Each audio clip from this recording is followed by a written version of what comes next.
Salutare din autocar din nou. Da, toți în autocar. Plecăm din Trabzon, mergem în Samsun. Tot pe malul mării. Ne N-ai greu să călătorim, vreo 6 ore.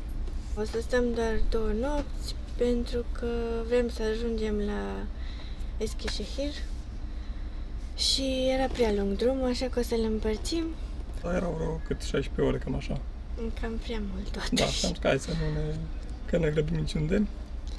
Ne vedem în oraș un pic. În Trabzon a fost ok. Da, a fost ok. Adică Dar nu ne pare rău că am venit, dar nici n-am mai venit cumva. Cam așa Da, mă da. simt. Am venit în regiune, adică în regiunea Trabzon, în provincia Trabzon. Sunt munți așa cu multe păduri și cu zone cu ceaiuri. Doar că acum nu am mers pentru că într-o săptămână aproape nu aveam timp să vedem și orașul și împrejurile și nici n-a fost în cea mai bună formă. Da. Și nici nu sunt așa multe opțiuni de transport precum în alte zone. A fost și foarte cald Da, foarte cald. și abia ne-am acomodat cu temperaturile de aici, sau nu neapărat cu temperaturile, cu... Umiditatea. Da. Și atunci a rămas că dacă revenim în zonă, mergem în parte de munți și orașul o să fie doar un popas și... Și acum suntem în autocar, am plecat din autocara din Trabzon, n-am plecat încă, suntem aici. Biletele le-am luat tot de pe o bilet, așa Da. ne luăm toate biletele în Turcia, dacă nu mergem cu trenul. Autocarul e la fel, tot confortabil, tot spațios, tot curat. La bagaje jos e covor, așa. Da.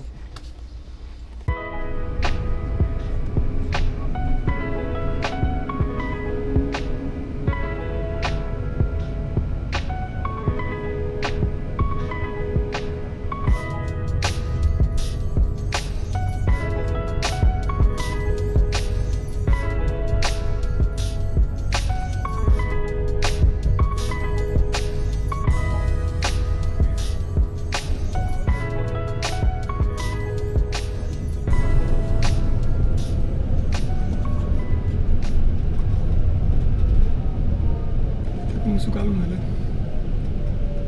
Da, astea toate sunt alune. E până soare și Te le pune așa pe mijlocul orașului. suntem la Giresun.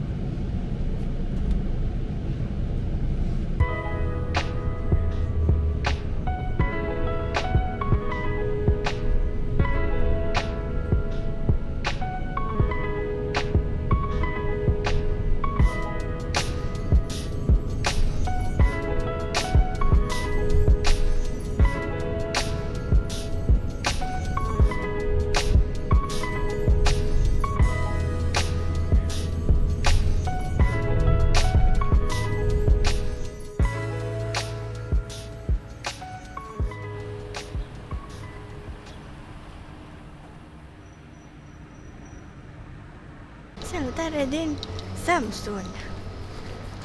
Suntem tot pe malul Mării Negre. Am ajuns ieri, plecăm mâine. Deci avem o zi la dispoziție să descoperim orașul. Da, Samsun este cel mai mare oraș de la Marea Neagră Port, da, al Turciei la Marea Neagră.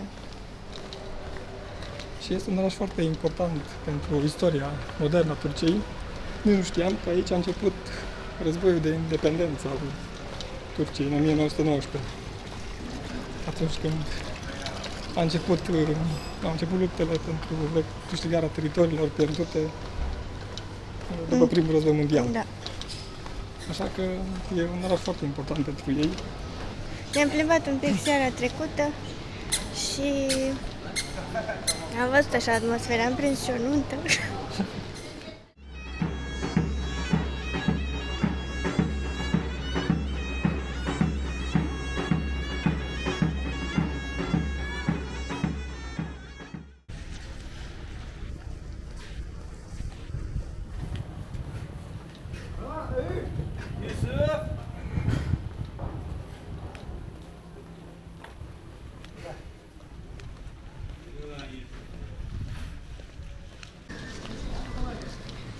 Strada asta era plină de lume seara trecută. Că e așa un fel de bazar aici. Și toate tarabele sunt scoase afară. Bine, poate că era și sâmbătă seara și la ei sâmbătă seara ca un fel de duminică și poate de asta era super mega aglomerat. Probabil că și de seară o să fie. Dar e încă de vreme și la ei începe activitatea un pic mai târziu. Am ajuns la muzeul din centrul orașului, se numește Ghazi Museum și am intrat gratis. Văd că nu se percepe taxă. Muzeul Ghazi din Samsun îi este dedicat lui Ataturk, fondatorul și primul președinte al Republicii Turcia. Ghazi este un titlu onorific acordat unui războinic protector al religiei islamice. La sfârșitul primului război mondial, Imperiul Otoman a fost împărțit între puterile învingătoare. Italia, Grecia, Franța, Marea Britanie și Armenia urmau să obțină o mare parte a teritoriului Turciei de azi. Acest lucru a determinat războiul de independență. Istoria modernă a Turciei se consideră că a început la 19 mai 1919, când feribotul Bandirma a ajuns de la Istanbul la Samsun cu Mustafa Kemal Atatürk și 18 soldați. Clădirea în care azi este Muzeul Ghazi a fost hotelul în care Atatürk a locuit atunci când a venit pentru prima dată în Samsun pentru a conduce războiul de independență. La finalul războiului, Turcia a căpătat configurația teritorială actuală, iar în 1923 a fost proclamată Republica. Ankara a devenit noua capitală a țării, iar Mustafa Kemal primul președinte al Turciei. În interiorul muzeului, biroul lui Atatürk, dormitorul și sălile de întâlnire sunt mobilate cu obiectele sale de colecție. Aici este expusă geanta de călătorie pe care Atatürk a avut-o cu el în timpul primei sale vizite la Samsun, obiecte personale, o serie de fotografii și documente. Pe cămașa asta sunt și inițialele Ghazi Mustafa Kemal. Și ăsta e locul în care a dormit.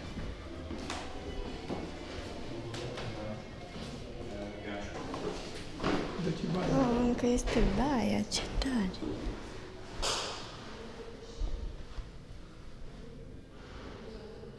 Da, vezi? Și atunci era bideu. Da. Da, e tare că păstrat așa. Nu știu că e așa important orașul până n-am ajuns aici. Da, nici eu nu știam. Nici n-aveam în plan oricum să venim la Samsun.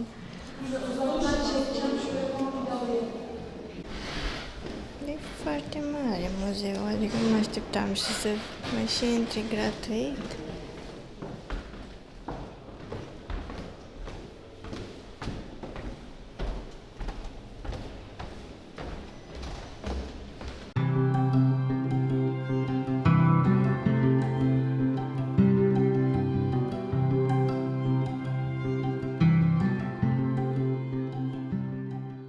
Toată clădirea asta și de o parte și de alta și mai e, am mai văzut aseară. E destul de mare și e amenajat așa ca un mall. Doar că intri în magazin pe o parte și ești pe cealaltă străduță.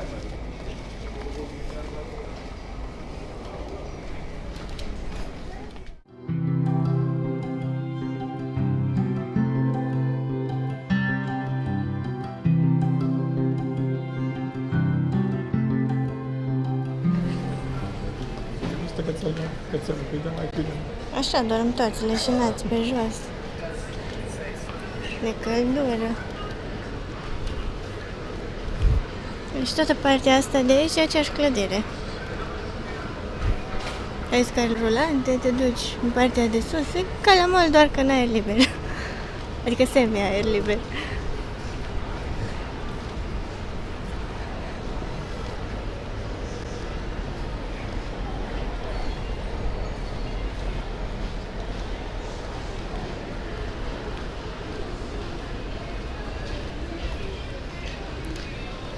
Aici am ajuns în piața centrală.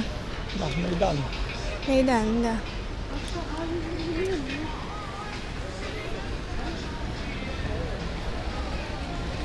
Arată mai bine orașul decât Trabzon, aș zice. Dar e și mai mare și mai important.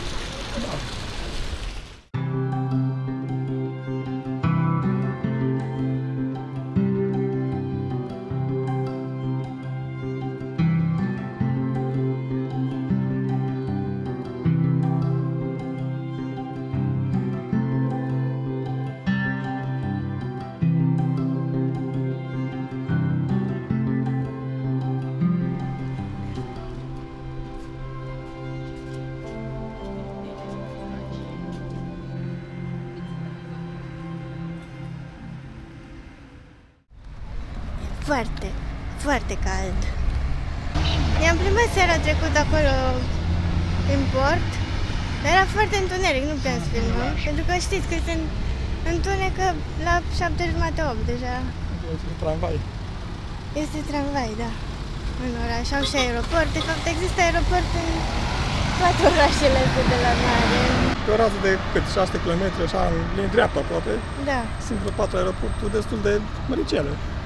Uite, a venit și tramvaiul. E verde.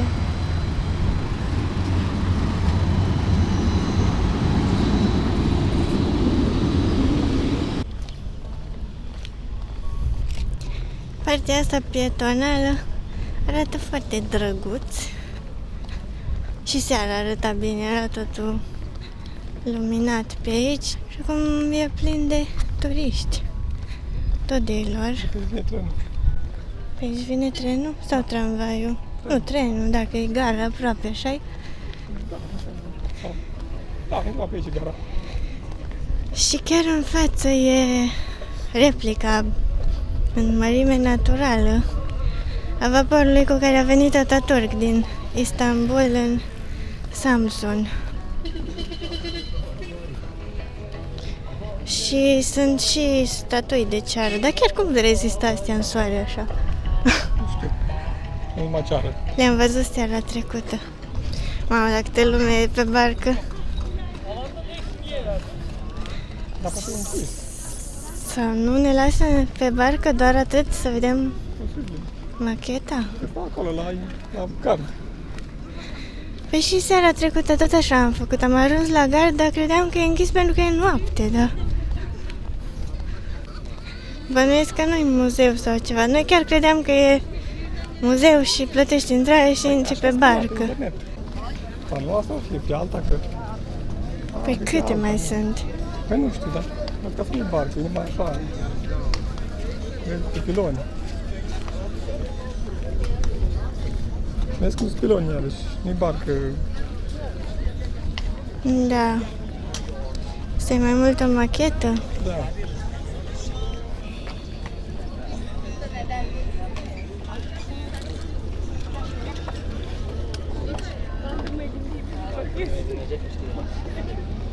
O să încerc să mă strecor ca să vă arăt.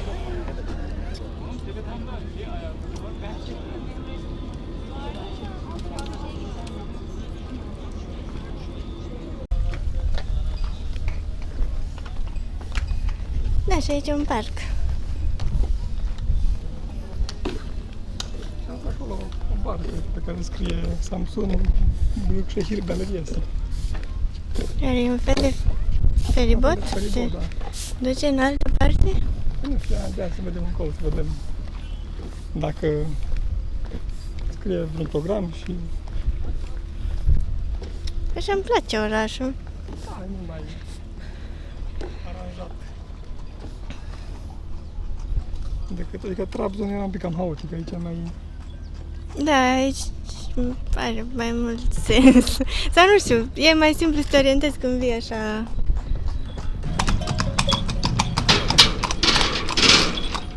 De când am mai văzut de asta?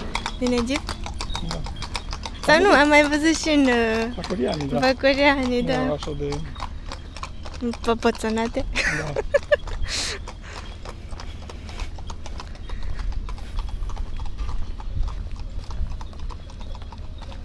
Da, arată frumos și partea asta așa pe malul mării. Aici ai unde să te plimbi.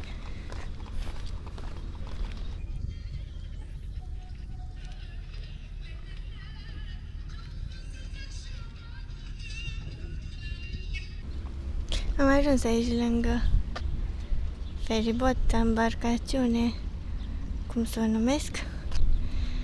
Și e zilnic câte un tur la 3 și la 6 și costă 60 de lire pentru adulți. Da, probabil îți iei bilet de acolo. Aparține de ei, de Consiliul Local. Știți că vă ziceam că macheta aia la care am fost nu era aia pe care o știam de pe net. Și am ajuns acum la ea. Am mers cu tramvaiul de acolo de unde eram, vreo 4 km. Și am venit în Parcul Sportului și aici e macheta de care ziceam. Nu machetă, e o barcă refăcută. Da, nu machetă, o replică să zic. Așa. Da, așa, asta e cuvântul, replică. Și am plătit 12 lire intrarea, că aici e cu Da, intrare. e 10 intrare, dacă e din cauza că am plătit cu cardul Visa. Da, nu trebuie să-ți iei bilet, practic îți validezi cardul, ori Visa, ori cardul de transport. Da. Când am ajuns ieri, ne-am luat din autogară, de la un autonomat, cardul lor de transport, dar după ne-am dat seama că putem să plătim și cu card Visa, cu orice card. Și în tramvai, și în autobuz, și aici, intrarea la fel. Autobuzul și tramvaiul costă 13 lire sau 14. 11 autobuzul și 13 tramvaiul. Așa, asta e undeva la 2 lei. 2 lei 50 dacă am așa. Deci asta e practic muzeul. Acolo, în partea cealaltă, era locul în care a venit cu vaporul.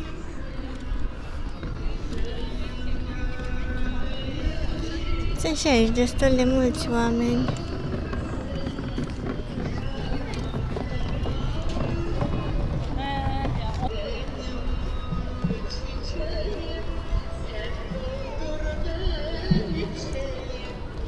Uite, scrie acolo. The Badirma Boat.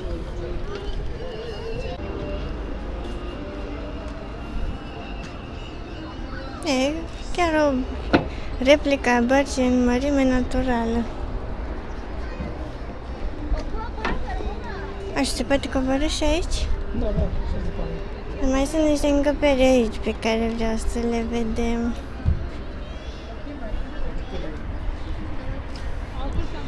Și acolo e data, 19 mai 1919, când a început războiul de independență.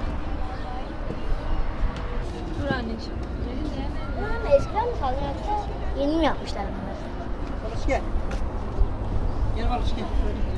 Hadi gidelim. Yok yok.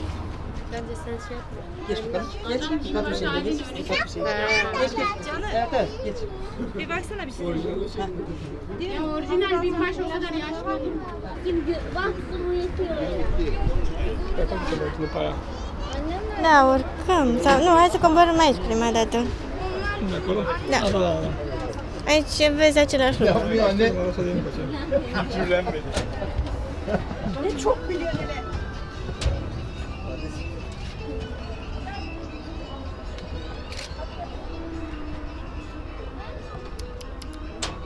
Salon. Serios, chiar se pricep la făcut statuile astea de ceară. Da, da. Și îmbracă în costumele astea care par originale, poate chiar sunt.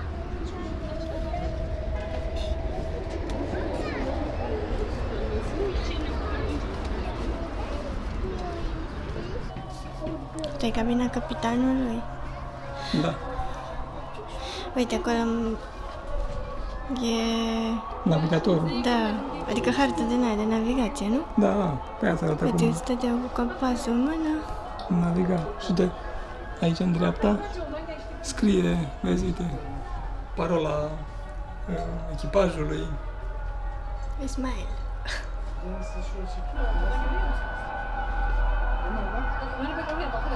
Da, bine făcută Da. replica. Aici e un dormitor.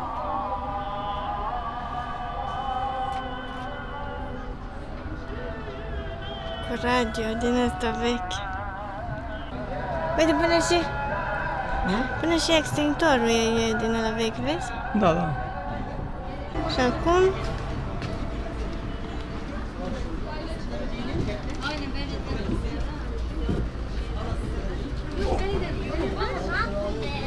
Pe aici coborâm.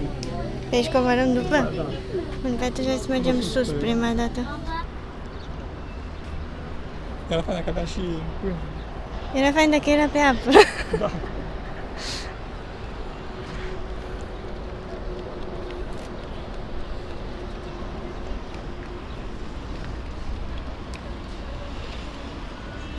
Dar da, e fain de venit. Pentru că e o replică destul de fidelă. Păi se zice că e 1 la 1, la scară și... Așa scria. Și dimensiunea e la fel.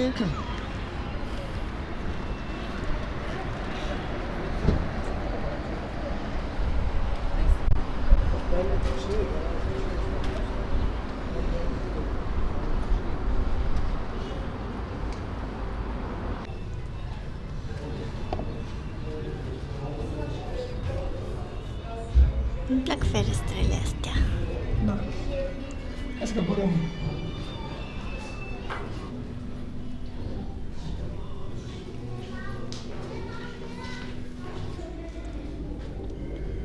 Uite ce vechi-s. Uite cum e. Păi din ăla în care se băga praf de pușcă, nu? Cred că de la da. Astea au, vezi, pentru gloanțe. Mhm. Da.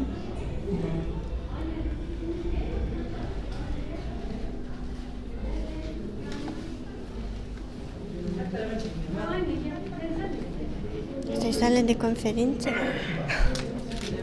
Și din discutam ei, cred că planurile de... Bătaie. Dar nu scrie decât în turcă, în engleză nu scrie. Da, nu scrie deloc în engleză. Nu cred că prea mult. Păi, de vezi, așa era înainte scrierea, pentru că după ce a venit Ataturk a schimbat alfabetul. Da, era arabă, nu?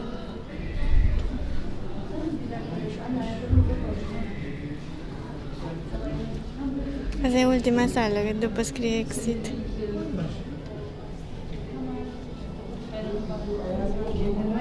Da, asta e a lui, original. Pistolul e original. Și asta ce e? Busolă uriașă? Da, avasul.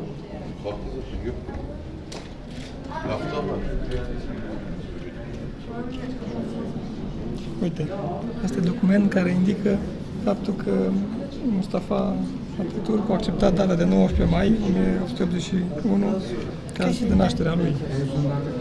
Și nu s-a născut în 19 mai. Dar nici Kemal nu l-a chemat. Și-a luat numele de la ceva poet renumit. Da? Da. Și aia zice că și-a schimbat data nașterii.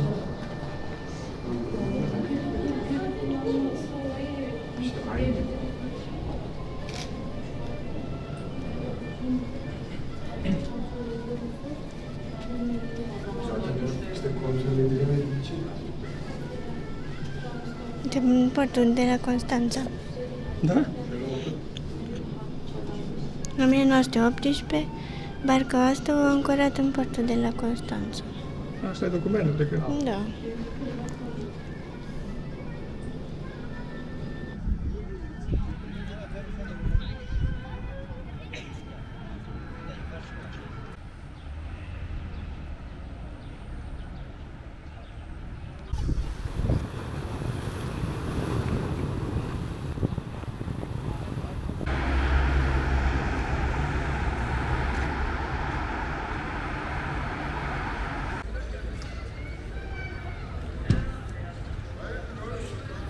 Cam asta a fost ziua noastră în Samsun. E un orășel unde simțim mult atmosfera locală, pentru că turiști străini, nu știu dacă am văzut. Da, nu cred că am văzut. N-am văzut pe nimeni, cred. Nu. Bine, ne-am plimbat doar azi, că am venit Da. ieri și plecăm mâine, deci... Mie îmi place, adică nu se compară cu Trabzon. Da, acolo era Deși, prea da, am otic. zis, e mult mai mare. Da, pe ansamblu așa ne-a plăcut cât am stat aici, chiar dacă am stat doar 2 zile. Și ne bucurăm că am venit, pentru că am mai descoperit oraș în Turcia. De la s-a făcut seară și ne pregătim și noi să mergem spre cazare, pentru că mâine dimineață plecăm spre următoarea destinație. Adică Eskişehir, unde am rezervat deja cazarea pentru o lună. E un oraș așa, nu foarte turistic. Da, pentru... Vrem să stăm, să locuim, să mergem la piață, să ne gătim, cum ne place nouă. Da, era un oraș unde nu arăta așa, a fi așa cald ca în sud. Pentru că noi am vrut să mergem spre Konya, spre sud, doar că acolo 38-39 de grade aproape zilnic și aici sunt maxim 30. Și atunci ăsta e unul din motive pentru care... Și al doilea, acolo am găsit o cazare care pare ok și la un preț Da. bun. O să mergem din nou în autogară, o să mergem tot cu... Autocarul. Da. Până în Eskişehir o să facem vreo 9 ore Deci, pe mâine.